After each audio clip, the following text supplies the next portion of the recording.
Bismillahirrahmanirrahim. Assalamu alaikum, my dear students. This is me, Bilal Ahmad, and you were watching my YouTube channel All Pak Forces.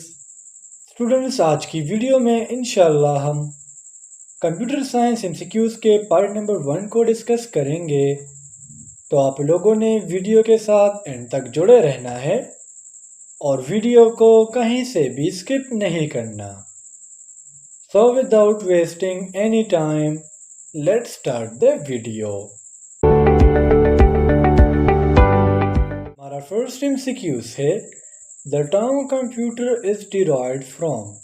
Students, computer का word हम daily रोज़मर्रा ज़िंदगी में use करते हैं, लेकिन हमें ये नहीं पता होता कि जो कंप्यूटर वर्ड है ये कहाँ से आया है। So this is basically a Latin word, so the correct option is option D. अब वो लैटिन वर्ड था कंप्यूटराई। कंप्यूटराई जो वर्ड है स्टूडेंट, इसका मतलब होता है कंप्यूटर। अब कंप्यूटराई का मतलब क्या है?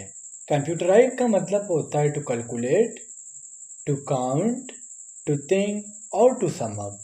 यानी किसी चीज़ को कैलकुलेट करना, जिस तरह प्लस करना हो, माइनस करना हो, मल्टीप्लाई करना हो, टू काउंट करना हो, किसी चीज़ को गिनना हो, टू थिंक किसी चीज़ के ऊपर सोचना हो, या टू सम अप मतलब addition.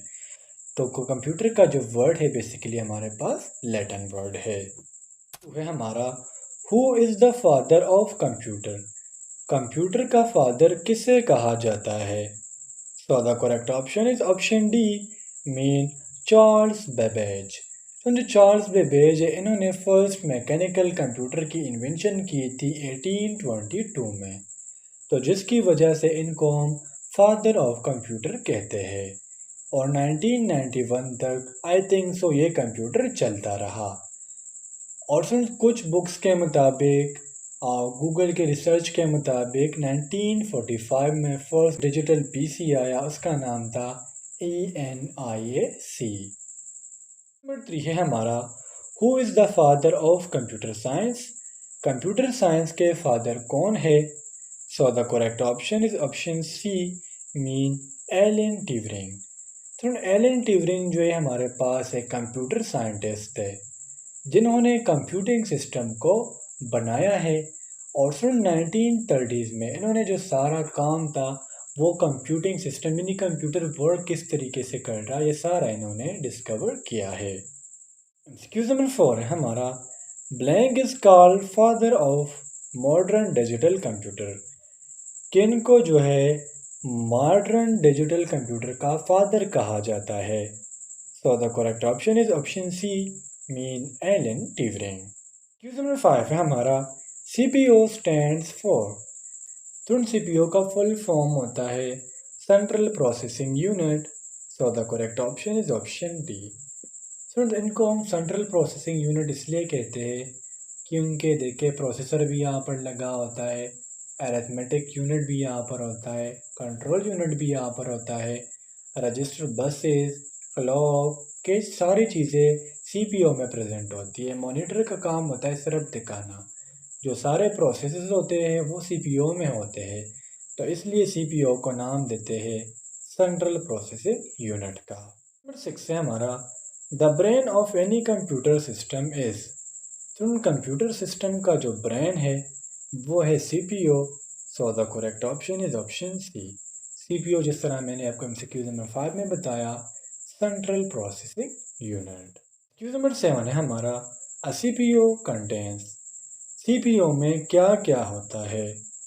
For the correct option is option C, mean a control unit and an arithmetic logic unit. And first of all, control unit क्या है? कंट्रोल यूनिट हमारे पास हमारे CPU में एक ऐसा सिस्टम है जो हमारे पास तमाम हार्डवेयर के ऑपरेशंस को कंट्रोल करता है। यानी हमारे कंप्यूटर में जो जो हो रहा है उसको कंट्रोल करना किसका काम है? कंट्रोल यूनिट का।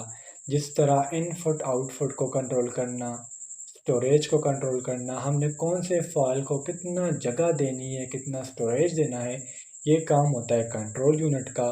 इसके अलावा प्रोसेसर को कंट्रोल करना, ये भी किसका काम है? कंट्रोल यूनिट का।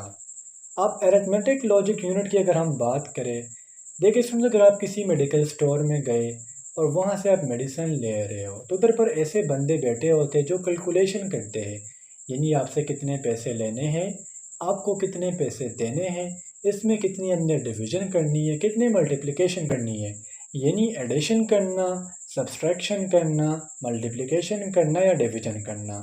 ये जो काम होता है ये बेसिकली अरिथमेटिक लॉजिक यूनिट का होता है। नंबर 8 है हमारा, which of the following are components of central processing unit. नीचे हमें कुछ पॉइंट्स दिए गए हैं और हमसे पूछा जा रहा है कि जो सेंट्रल प्रोसेसिंग यूनिट होता है इसके हमारे पास कंपोनेंट कौन कौन से हैं। तो फ्रेंड, जिस तरह MCQs नंबर 7 में मैंने आपको बताया arithmetic logic unit and control unit, और दोनों में आपको समझा चुका हूँ कि अरिथमेटिक लॉजिक यूनिट क्या होता है और कंट्रोल यूनिट क्या होता है। फ्रेंड, अरिथमेटिक लॉजिक यूनिट को हम सिंपली ALU, जबकि कंट्रोल यूनिट को हम CU से जानते हैं। क्वेश्चन नंबर 9 है हमारा, the basic operations perform by a computer are. यानी फ्रेंड, जो कंप्यूटर में बेसिक ऑपरेशंस होते हैं वो कौन कौन से होते हैं। So the correct option is option D, mean all of these, storage and relative, arithmetic operations and logical operation. Arithmetic operation में आपको समझा चुका हूँ, multiplication, addition, subtraction and division. अब हम बात करते हैं स्टोरेज एंड रिलेटिव की। तो जो स्टोरेज एंड रिलेटिव है, बेसिकली हमारे पास जो हमारी डेटा की एक्यूरेट प्रोसेसिंग, यानी हमारे डेटा की सही प्रोसेसिंग किस तरीके से होगी, ये काम होता है स्टोरेज एंड रिलेटिव का। और साथ साथ स्टूडेंट्स, इसके अलावा स्टोरेज एंड रिलेटिव का जो दूसरा काम है वो होता है the division of memory capacities, यानी जो मेमोरी की कैपेसिटीज़ होती है इनका डिवाइड करना, ये भी स्टोरेज एंड रिलेटिव का काम है। लॉजिकल ऑपरेशन की अगर हम बात करें, जिस तरह हमारा एंड गेट है और not and combination of these operations, यानी एंड पर कौन सा ऑपरेशन हो रहा है, और पर कौन सा ऑपरेशन हो रहा है और नॉट पर कौन सा ऑपरेशन हो रहा है, ये बेसिकली हमारे पास लॉजिकल ऑपरेशन है। नंबर 10 है हमारा ALUs। तो इस तरह मैंने स्टूडेंट्स आपको MCQs नंबर 9 में बताया और इस तरह MCQs नंबर 8 में बताया। ALU का फुल फॉर्म होता है arithmetic logic unit. So the correct option is option A. Number 11 है हमारा, if a computer has more than one processor then it is known as. तो प्रोसेसर बेसिकली हमारे computer का ब्रेन होता है। जितने भी प्रोसेस होते हैं कंप्यूटर में, हार्डवेयर के, सॉफ्टवेयर के, उसको कंट्रोल करना प्रोसेसर का काम है। और वो कंप्यूटर जिसमें एक से ज़्यादा प्रोसेसर होता है उसे हम नाम देते हैं multi processor. So the correct option is option B. Excuse number 12 है हमारा, the first computers were program using. यानी इसमें जो फर्स्ट कंप्यूटर बने थे वो कौन से प्रोग्राम बेस्ड थे। सो the correct option is option A, mean machine language. Excuse number 13 है हमारा, a collection of system programs that control and coordinates the overall operations of a computer system is called।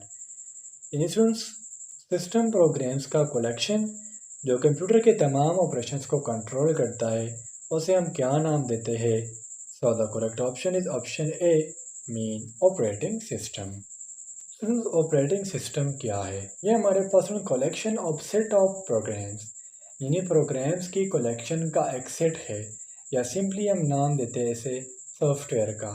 यानी software के set का एक collection, और साथ साथ हमारे कंप्यूटर के तमाम रिसोर्सेज को कंट्रोल करना, इसे हम नाम देते हैं ऑपरेटिंग सिस्टम का। एक दफ़ा फिर बता दूं, ऑपरेटिंग सिस्टम हमारे पास सॉफ्टवेयर का एक कलेक्शन है जो हमारे कंप्यूटर की रिसोर्सेज को मैनेज करता है। 14 है हमारा, coded entries which are use to gain access to computer system और कॉल्ड। तो इसका सिंपली मतलब ये है कि अगर हमने किसी कंप्यूटर खोलना हो और उस पर कुछ की वर्ड्स हो, मतलब उसके कंप्यूटर को एक्सेस करने के लिए हमें जिन वर्ड्स का नाम मतलब पता होना चाहिए वो क्या है। So the correct option is option D, mean password. से अगर किसी ने कंप्यूटर पर पासवर्ड लगाया हो तो जब तक आप उनके कोडेड को जान नहीं लेते तब तक आप कंप्यूटर को एक्सेस नहीं कर सकते। तो इस MCQ का सिंपली मतलब ये है। नंबर 15 है हमारा, which technology is use in compact disc. तो कॉम्पैक्ट डिस्क जिस तरह हम इसे CD का नाम देते हैं, इसमें हमारे पास लेज़र टेक्नोलॉजी यूज़ होती है। So the correct option is option C. ये थे आज के हमारे कंप्यूटर साइंस के एमसीक्यूज़। उम्मीद करता हूँ आपको तमाम एमसीक्यूज़ क्लियर हुए होंगे। और अगर फिर भी आप लोगों को कोई कन्फ्यूजन हो, कोई डाउट हो तो आप मुझसे कमेंट सेक्शन में पूछ सकते हो। इंशाल्लाह अगली वीडियो में मिलते हैं। तब तक के लिए मुझे इजाज़त दीजिए। मुझे अपने दुआओं में याद रखिए। अल्लाह हाफिज़।